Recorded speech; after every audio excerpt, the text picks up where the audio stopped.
क्योंकि आप भी लगातार मॉक दे रहे हो लेकिन नंबर वहीं के वहीं है। कभी तो 90 आ जा रहे, कभी 70 और कभी 50। तो रुक जाइए, आप बिल्कुल सही वीडियो पे आए हो, क्योंकि ये वीडियो सिर्फ एक मोटिवेशनल वीडियो नहीं है, ये मेरी खुद की कहानी है कि मैंने कैसे 51 से शुरुआत किया और फिर 95 प्लस तक पहुंची। फ्रेंड्स, इस वीडियो में वो सारे सवाल लेने वाली हूँ जो हर सीरियस स्टूडेंट के दिमाग में बार बार आते हैं। इस वीडियो में हम जानेंगे आप मॉक टेस्ट तो दे रहे हो लेकिन नंबर बार बार घट बढ़ क्यों रहा है, इसके पीछे क्या रीजन है। दूसरा सबसे बड़ा सवाल बार बार मेरे से पूछा जाता है कि क्या हम 40% सिलेबस खत्म करने के बाद मॉक टेस्ट दे सकते हैं, इसका कोई नुकसान। इसके बाद ये भी पूछा जाता है कि प्रीवियस ईयर मॉक टेस्ट सही है या फिर जो कंपनी वाला जो मॉक टेस्ट आता है, जैसे किरण का हो गया, प्लेटफॉर्म का हो गया, वो वाला हमें लगाना चाहिए। दोनों में से कौन सा लगाना चाहिए। अगला सवाल होगा कि सिर्फ मॉक टेस्ट देना काफ़ी है या फिर सब्जेक्ट वाइज क्विज भी ज़रूरी है, और मॉक टेस्ट देने का सही तरीका क्या है, कौन से सब्जेक्ट से आपको शुरू करना चाहिए, कितना टाइम देना चाहिए मॉक टेस्ट में, एग्जाम का कितना महीना बचा हो तो आप शुरुआत करो, किस तरह से करो, और सबसे ज़रूरी जो होता है वो मॉक टेस्ट को एनालाइज कैसे करें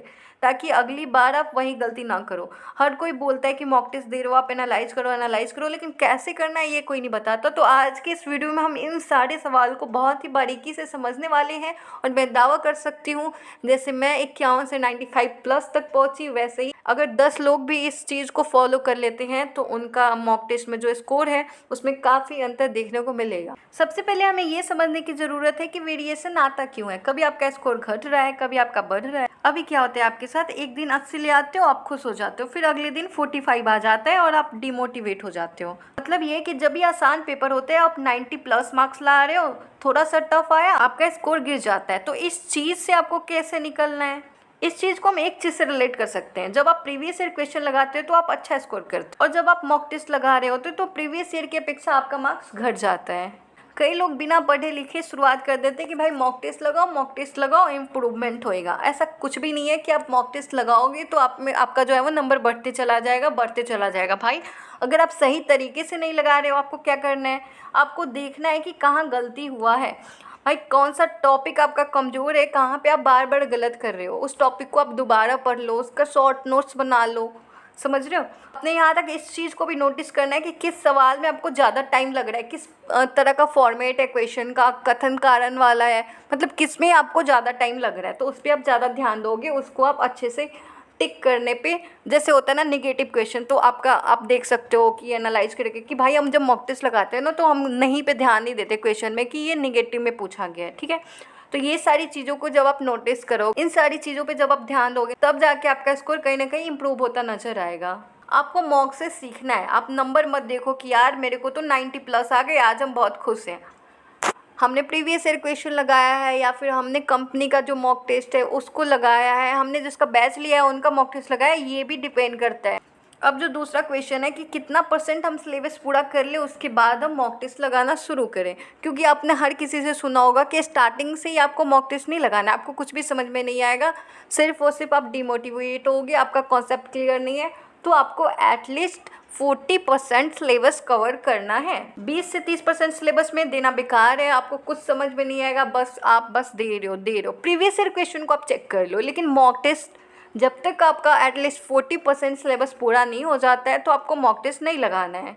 और मैं यहाँ के आपको ज्ञान नहीं दे रही हूँ, ये चीज़ मैंने अपने साथ करी है, अपने जर्नी में मैंने करी है, मैंने कैसे किया है ये मैं बता रही हूँ आपको, क्योंकि ऐसा सबके साथ होता है। जब आपका सिलेबस पूरा ही नहीं हुआ है तो आप गलती पकड़ ही नहीं पाओगे कि आपने क्या पढ़ा है क्या नहीं पढ़ा है, ये गलत क्यों हुआ, सही क्यों हुआ, बहुत ज़्यादा कन्फ्यूजन है। तो जैसा मैंने बोला आपको 40% सिलेबस को कंप्लीट करना है, तब जाके आपको मॉक टेस्ट लगाना है। अब पहले बात कर लेते हैं कि प्रीवियस ईयर क्वेश्चन वाले मॉक टेस्ट और कोचिंग के मॉक टेस्ट में फ़र्क क्या है। एक्चुअली मैंने पीछे भी बताया है कि क्या फ़र्क है, कैसे नंबर में वेरिएशन आ जाता है जब आप प्रीवियस ईयर लगाते हो, जब आप कोचिंग वाला लगाते हो। तो सुनिए, ये वाला पॉइंट ना सबसे ज़्यादा इंपॉर्टेंट है। प्रीवियस ईयर मॉक टेस्ट आपको क्या करेगा, सेल्फ कॉन्फिडेंस देगा, लेकिन जो कंपनी वाला है या फिर जो आपका कोचिंग का है, पब्लिकेशन वाला, ये क्या करता है ना, आपको एग्ज़ाम रेडी बनाएगा भाई कि अगर मॉडरेट क्वेश्चन आता है, अगर हार्ड क्वेश्चन आता है तो इस तरह का आ सकता है। प्रीवियस ईयर क्वेश्चन में क्या होता है, आप अक्सर नोटिस करोगे कि भाई ये सवाल तो मैंने कहीं पढ़ा हुआ है, स्कोर बहुत अच्छा आएगा और लगेगा कि भाई तैयारी तो फुल हो गई है। लेकिन जब आप कोचिंग का लगाते हो,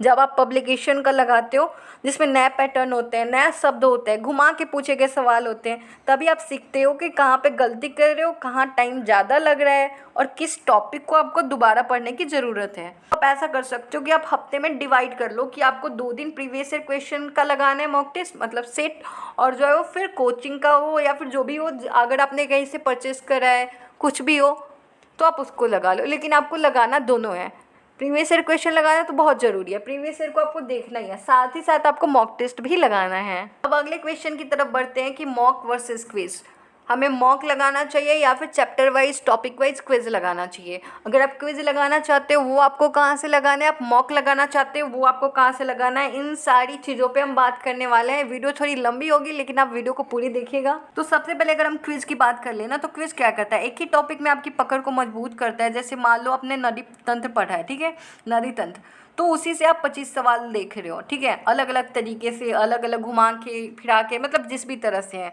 तो क्विज में आप एक ही टॉपिक से बहुत सारे सवाल को कर रहे हो, जितने सवाल बन सकते हो उतने सवाल को कर सकते हो। तो अगर आप क्विज करना चाहते हो तो मेरे टेलीग्राम चैनल को ज्वाइन कर सकते हो। मैं वहाँ पे अभी एनसीईआरटी, पूरा एनसीईआरटी बेस्ड क्वेश्चंस देती हूँ उसके एमसीक्यू फॉर्म में। हमने क्लास 6 साइंस पिछली बार मैराथन उसका करा था और अगले 5 जुलाई को हम क्लास 7 साइंस की मैराथन करने वाले हैं, एक मेगा क्विज करने वाले हैं जिसमें 1000+ क्वेश्चन होंगे सिर्फ और सिर्फ क्लास 7 की साइंस की बुक से।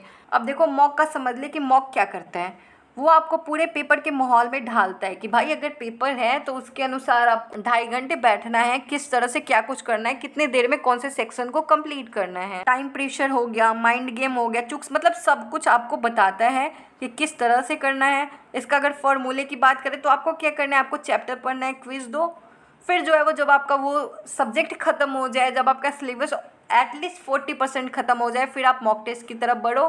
फिर आप खुद को चेक करो कि क्या कुछ सही चल रहा है, हम सही दिशा में जा भी रहे हैं, नहीं जा रहे हैं, आपका स्कोर 100% बढ़ेगा। अगर बात करें कि मैंने कैसे 51 से 95, है ना, इसी के लिए वीडियो देख रहे हो ना लास्ट तक। चलो बात करते हैं इस पर। आपने थोड़ा मेहनत करना है, एक कॉपी बनाओ। आपको हर मॉक टेस्ट देने के बाद 3 चीज़ आपको कॉपी में नोट करनी है। क्या क्या, टाइम टेकन पर सेक्शन, दूसरा सिली मिस्टेक जो मुझे आते थे लेकिन मैं कर नहीं पाई, इसको भी आपको नोट करना है कि कहाँ पे मेरे से ये गलती हुई।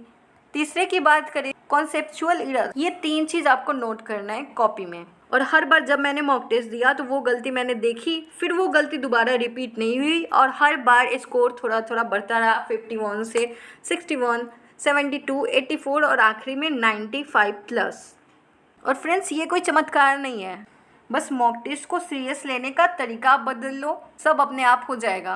आपने देख लिया कि मैंने किस तरह से अपना स्कोर जो है वो बढ़ाया है, स्कोर में इम्प्रूवमेंट लाया है। तो दोस्तों अगर आप भी रोज़ मेहनत कर रहे हो लेकिन नंबर नहीं बढ़ रहे हैं तो यकीन मानिए दिक्कत आपकी मेहनत में बिल्कुल नहीं है, दिक्कत उस दिशा में है जिस दिशा में आप दौड़ रहे हो। आप आज से आप मॉक टेस्ट को सिर्फ मॉक मत समझो, इसे आप अपना टीचर मानो और अपना मिरर समझो कि हाँ मैंने गलती करी और ये मेरे को बता रहा है कि मेरे से कहाँ पर गलती हुई है, मेरे को बस ठीक से इसको समझने की ज़रूरत है।